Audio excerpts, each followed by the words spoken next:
PPT 좀 띄워주시겠어요? 자, 우리 잠언 22장 6절 한 절 말씀 우리 다 같이 한번 읽어볼 텐데요. 우리 집에 있는 친구들도 같이 읽어주셨으면 좋겠습니다. 우리 한 목소리로 함께 읽겠습니다. 시작.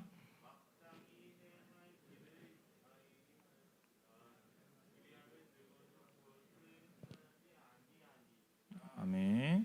자, 목사님 한번 읽어볼게요. 마땅히 행할 길을 아이에게 가르치라. 그리하면 늙어도 그것을 떠나지 아니하리라. 예, 거기 4명 장난 그만 치고. 자, 그리고 서로 따로 앉아요. 따로 앉고 우리가 한 의자에 하나씩 앉습니다. 네가 잘못이야 하지 말고 빨리 따로 앉으라면 따로 앉아. 니네 다 니네 4명 다 잘못했어. 뭐 친구 사신 것처럼 쳐다보고 있어. 자, 장난치지 마.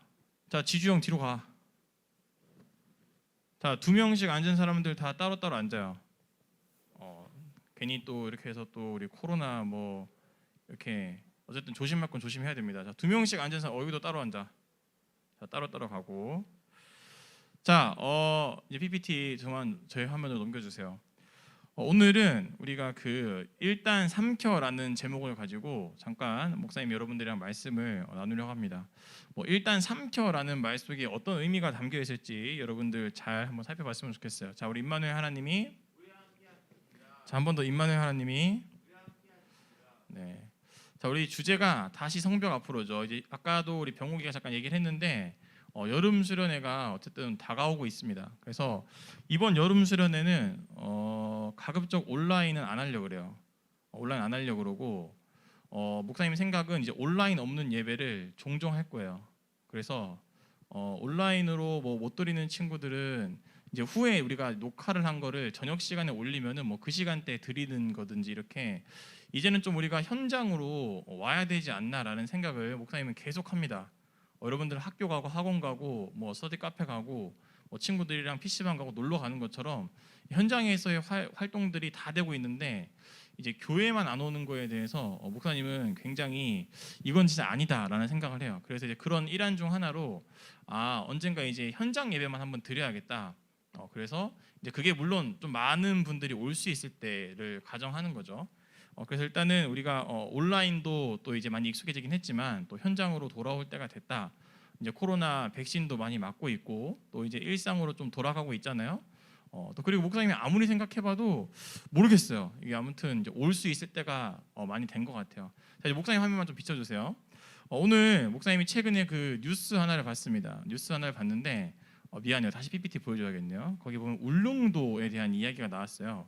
울릉도와 포항을 왔다 갔다 하는 여객선이 있었는데 이 여객선 주변으로 네 발의 포탄이 날라들었습니다.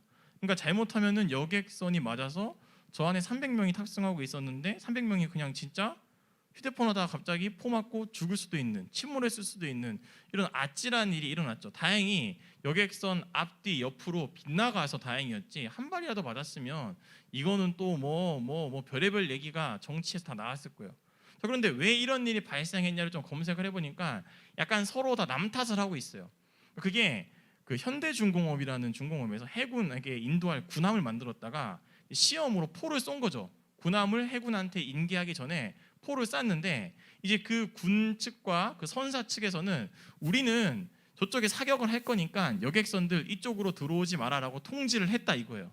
여객선사 입장에서는 우리는 통지를 받은 적이 없다. 그거 알았으면 우리가 죽을 줄 알고 왜 들어가겠냐.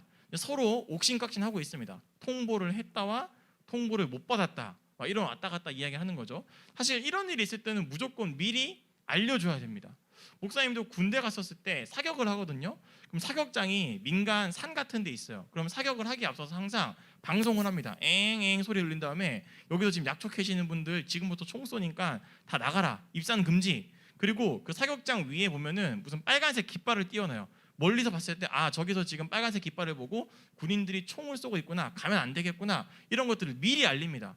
미리 알리지 않으면 큰일이 일어나죠. 실제로 미리 알렸다가 근데 그걸 무시하고 들어갔던 채취하던 할머니가 총에 맞아서 중상을 입었나 죽기도 했던 뉴스가 몇 년 전에 나오기도 했습니다. 미리 알려야 돼요. 자, 여러분들에게도 만약 학교에 갔는데 갑자기 선생님이 자, 지금부터 중간고사 봅니다. 가방 다 책상 밑으로 놓으세요. 갑자기 생뚱맞게 중간고사를 본다 그러면 여러분들은 바로 카톡으로 여러분들의 엄마나 아빠, 학원 선생님에게 연락을 하겠죠. 그럼 여러분들 엄마, 아빠, 학원 선생님 학교에 전화를 해가지고 이거 뭐 하는 짓이냐? 고소한다, 별의별 얘기를 다 하겠죠. 왜냐? 잘못된 거니까요. 학교에서 미리 공지를 하고 시험을 봐야지 갑자기 준비도 안 된 상태에서 시험을 본다? 이거는 부모님들이나 학원 입장에서는 말도 안 되는 일인 거예요. 미리미리 공지를 해야 됩니다. 여러분들 나중에 취업을 하거나 직장을 갈 때도요, 미리 공고를 뜬 거 보고 내가 이 정도 스펙에 이 정도에 넣어봐야겠다, 공지된 걸 보고 내가 취직을 하거나 이직을 할 때 다 준비를 하는 거예요. 미리 정보를 알린다는 거는 우리가 살아가는 세상에서요, 너무너무 당연한 겁니다. 자, 그런데 오늘 성경 말씀에서 보면 미리 알려주라라는 이야기를 어떤 식으로 이야기를 하냐면, 오늘 PPT 한번 다시 말씀 보여줄래요? 잠언 22장 6절 말씀. 오늘 성경에도 보면 뭐라고 말하냐면 마땅히 행할 길을 가르쳐주라 이렇게 말하고 있어요. 이게 무슨 말이냐면 마땅히 행할 길을 아이들에게 잘 가르쳐주래요. 성경은 여러분이 학원이나 학교에서 배우는 것처럼 어떻게 하면 언어 영역과 외국어 영역의 지문을 빨리 읽을 수 있는지, 어떻게 문맥을 쉽게 파악할 수 있는지, 어떤 문법, 어떤 단어에 집중하면 되는지, 이런 것들을 성경은 알려주진 않습니다. 성경은 헷갈릴 때 이것보다는 이런 걸 찍는 게 더 네가 오답보다는 정답에 근접할 수 있다라는 그런 찍기 기술을 알려주지도 않아요. 성경은 뭘 알려주냐면 행할 길을 아이에게 알려주는 거예요. 무슨 말이냐? 여러분들이 어떻게 이 세상을 살아가야 될지에 대해서 성경은 알려준다는 거죠. 그리고 성경은 그런 것들을 알려주는 게 성경에 기록된 목적이라 그래요. 그러니까 세상에서 우리가 듣는 이야기와 우리가 교회에서 듣는 이야기는 무언가를 가르쳐 주고 있기는 하지만, 그냥 뭐 이렇게 단편적으로 말할 수는 없지만, 목사님 띄워주세요. 성경은 지혜를 가르친다면 세상은 지식을 가르치죠. 여러분들이 더 많은 것들을 머릿속에 넣어줘서 여러분들이 시험을 잘 치르게 하는 게, 여러분들의 전문성을 키워주는 게 세상이라면, 성경은 너희가 어떻게 살아가야 되는지, 이런 상황 속에서 예수님을 믿는 사람이라면 어떻게 판단해야 되는지, 어떤 생각을 해야 되는지, 어떻게 행동해야 되는지, 이거에 대해서 알려주는 게 성경이라는 거예요. 자, 그래서 어쨌든 우리는 뭔가를 계속 가르침을 받고 있고 뭔가를 듣고 있습니다. 요즘 젊은 사람들뿐만 아니라 5, 60대들도요 굉장히 주식을 많이 합니다. 자, 그러면 이 주식에 대해서 교회의 입장은 무엇이냐, 또 이런 사람들이 궁금할 수도 있어요. 주식을 많이 하기 때문에 아마 이 중에 계신 선생님들 중에서도 주식 꽤 많이 하고 있을걸요. 어떤 거에 투자하는 게 좀 더 장기적으로 봤을 때 나한테 수익률을 낼 수 있을지 사람들은 책을 보고도 공부하고 유튜브를 보고도 공부하고, 왜냐? 그런 것들을 미리미리 알아야 내가 이런 것들을 사놓으면은 이게 오를 거 아니에요. 어떤 친구들, 어떤 청년이 미국 주식하고 있어요. 테슬라 사놓고 애플 사놓고 고정적인 것들 사놓고 있어요. 왜냐? 뭔가 어떤 그런 것들을 통해서 내가 나중에 이익을 볼 수 있으니까 그런 정보들을 습득한 다음에 이런 데에 투자를 합니다.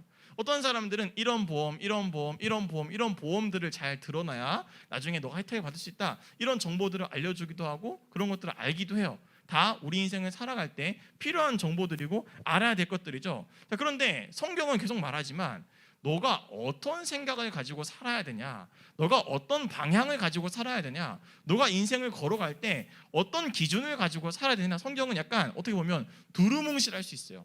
어떻게 보면 좀 큰 폭 안에서 우리가 어떻게 살아가야 될지에 대해서 알려주는 거죠. 자, 그런데 오늘 성경 말씀에 보면 마땅히 행할 길을 자녀들에게, 아이들에게 가르치라라고 성경은 말하죠. 그래서 여러분들의 부모님들이 여러분들 주일날 아침에 깨워서 교회를 보내는 거예요. 그래서 여러분들의 부모님들이 어디 1박 2일 캠핑 갔다가 놀러 갔다가도 꼭 주일날 아침에 올라오거나 여러분들에게 온라인 수업을, 온라인 예배를 드리게 하려고 하는 이유가 뭐예요? 이런 신앙적인 것들을 여러분에게 가르치기 위해서, 성경 말씀대로 순종하기 위해서 부모님들이 여러분에게 이런저런 이야기를 하는 거죠. 가끔씩은 엄마 아빠가 교회 가라고 하는 게 귀찮기도 하고 짜증나기도 하고 뭔가 이해되지 않기도 하지만 엄마 아빠가 그러는 이유 중 하나는 성경에서 그러라고 그랬기 때문이에요. 자, 그런데 우리는 아무래도, 목사님은 물론 부모이긴 하지만 여러분들은 아직 부모가 되어보지 않았기 때문에 이 성경 말씀이 이해가 잘 되지 않을 수 있어요. 그래서 자식으로서의 이 성경 말씀을 읽어보면 약간 이렇게 이 성경 말씀을 바꿀 수 있을 것 같아요. PPT 한번 보여줄래요? 목사님이 똑같은 말을 여러분들 자녀된 입장, 아직 부모가 안 돼본 여러분들 입장에서 이렇게 해석을 해봤습니다. 우리 같이 한번 읽어볼까요? 시작. 자, 부모들에게는 너희가 마땅히 자녀들에게 어떻게 살아야 되는지를 가르치라라는 권면이 성경에 있지만, 사실 여러분들은 아직 부모가 아니기 때문에 여러분들 입장에서 이걸 이렇게 읽을 수 있는 거죠. 하나님의 말씀에 대해서 너희가 가르침을 듣거나 배우게 되면 그거를 마땅히 배우려고 그러고 마땅히 받아들여라, 이게 여러분들이 들을 수 있는, 여러분들에게 적용되는 오늘 말씀인 것 같아요. 목사님이 지난주에 그 백신을 맞았습니다.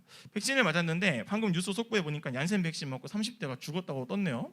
목사님이 얀센 백신을 맞았어요. 우리 문재인 대통령님과 또 문재인 대통령님 하면 목사님 또 뭐 대깨문 아니야 또 이렇게 생각할 수 있는데, 어쨌든 우리나라 대통령이니까 문재인 대통령님과 바이든 대통령님께서 우리 회담을 잘 해주셔가지고 목사님 혜택을 받은 거죠. 아직 30대들은 원래 얀센을 맞을 수 없습니다. 백신 못 맞죠. 목사님이 얀센 백신을 접종을 했어요. 그런데 이 접종에 대해서 아직도 걱정하는 분들도 많이 있고 또 여러 가지 생각을 가지신 분들이 많이 있죠. 그래서 목사님도 별 생각 없었어요. 빨리 맞았으면 좋겠다. 목사님은 지금부터 이제 마스크 2주 뒤부터 밖에 나갈 때 마스크 벗어도 돼요. 마스크 벗어도 되고, 뭐 이제는 뭐 소모임 같은 거 할 때 만약 5인 모임, 4인까지 모일 수 있잖아요. 목사님 포함돼도 5인까지 모일 수 있는 거죠. 왜냐? 백신 맞은 사람들은 그런 혜택이 있습니다. 이제는 성가대도 할 수 있어요. 마스크 벗고 성가대도 할 수 있습니다.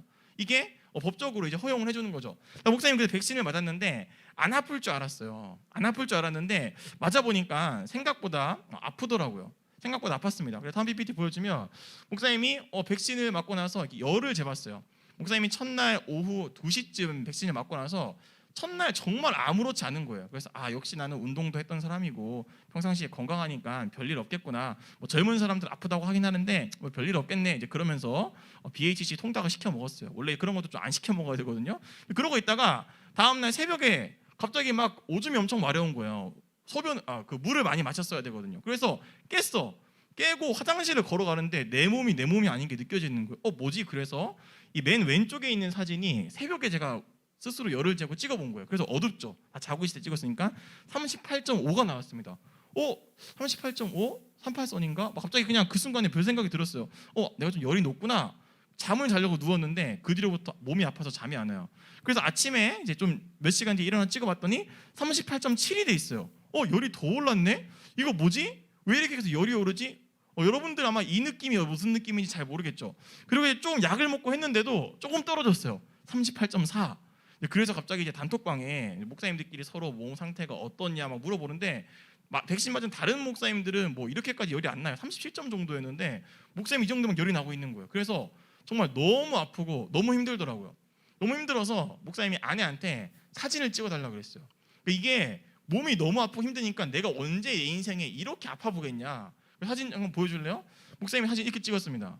첫 번째는 침대에 엎드리고 있는 거죠. 왜 엎드리냐면 허리가 너무 아팠어요. 온몸에 근육통과 두통이 와서 뭐 이렇게 할 수가 없어서 그냥 누워 있는 것조차도 힘들어서 침대에 이렇게 기대고 있었고요. 두 번째는 저 때가 38.7도예요. 엄청 몸이 열이 나고 땀이 나잖아요. 너무 추워요. 몸은 열이 나는데 나는 오한 그냥 너무 추워서 이불을 덮고 있지 않으면 안 되는 상태가 된 거예요. 그러니까 계속 열은 나는데 이불은 덮고 있고 나는 춥고 열이 계속 오르는 거죠. 이걸 그 목사님 지금 머리에 보면 아이언이 열 패치하고 있는 거예요. 아이언이 열 패치 가슴에 하나 등에 하나 열을 내리기 위해서 열 패치 4개나 붙였죠. 그런데도 되지가 않았었어요. 그러니까 목사님 보여주면 됩니다.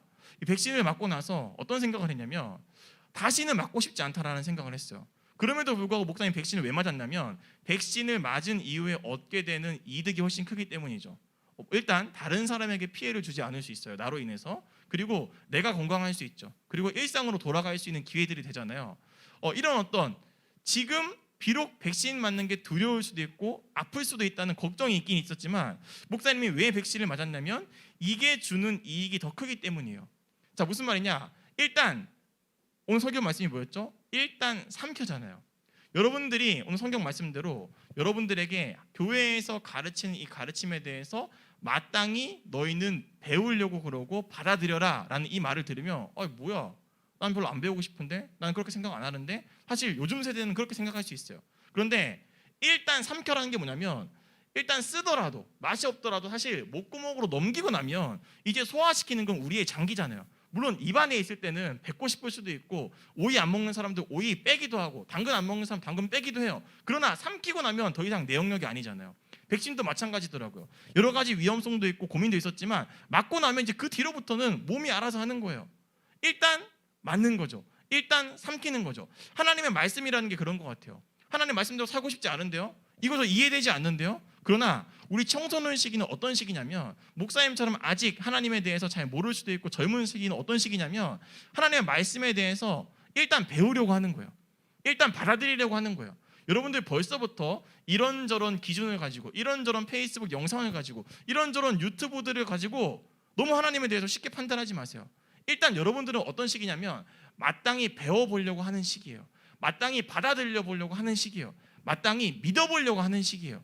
그러니까 여러분들은 성경 말씀에서 어른들에게는 마땅히 그 길을 가르치라라고 말했지만 우리는 가르침에 대해서 마땅히 소화시켜 보려고 하는, 마땅히 받아보려고 하는, 마땅히 믿어보려고 하는 그 시기가 바로 목사님의 시기고 여러분들이 살아가고 있는 시기라는 겁니다. 여러분 말씀을 좀 정리해 볼게요. 일단 삼키는 게 중요한 것 같아요. 당장 입맛에서 맛이 없다고, 당장 이해되지 않는다고, 당장 코로나가 뭐 교회가 이런 데서 퍼진다고 이런저런 부정적인 견해 때문에 나 스스로 벌써부터 교회에 대해서, 하나님에 대해서, 신앙에 대해서 입 안에 넣지 않으려고 하는 교만함을 범하면 안 됩니다. 일단 삼키세요. 일단 삼키세요. 믿음으로 삼키세요. 그러면 소화가 되더라고요. 여러분들의 삶 가운데에서 이해되지 않는 일들이 있더라도요, 일단 믿어보려고 하다 보면 어느 순간 여러분들이 고1, 고2, 고3 또는 20대 중반, 30대 또는 결혼 후 어느 시점에 여러분들이 그동안 삼켜왔던, 여러분들이 그동안 이해하려고 노력해왔던, 믿으려고 노력해왔던 이 노력들이 빛을 발하는 순간이 있습니다. 그러니까 뱉어버리지 말고 마땅히 배우려고 노력해야 되는 거죠. 자, PPT 말씀 보여주실래요? 이런 이야기를 가지고 한번 말씀을 마무리해 볼게요. 우리 같이 한번 읽어보겠습니다. 시작.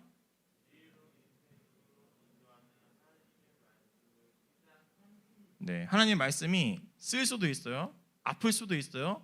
거부하고 싶을 수도 있어요. 그러나 그 말씀대로 살고자 하는 것, 그 신앙을 가진 사람들이 결국 하나님께서 인도하시는 그 올바른 인생의 길을 걸어가게 됩니다. 그러니까 여러분들의 시기는 이해되지가 않더라도 일단 맞아보려고 하는 거예요.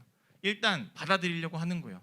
그런 것들을 포기하지 마시고 하나님의 말씀을 믿음으로 소화시키고 믿음으로 삼킬 수 있는 그런 우리 모든 꿈말리님께 중고등부 친구들이 됐으면 좋겠습니다. 자, 기도하겠습니다.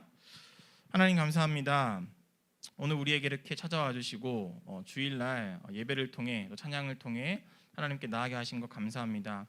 하나님, 오늘 성경 말씀에 보니까 마땅히 행할 길을 아이에게 가르치라라고 말했습니다.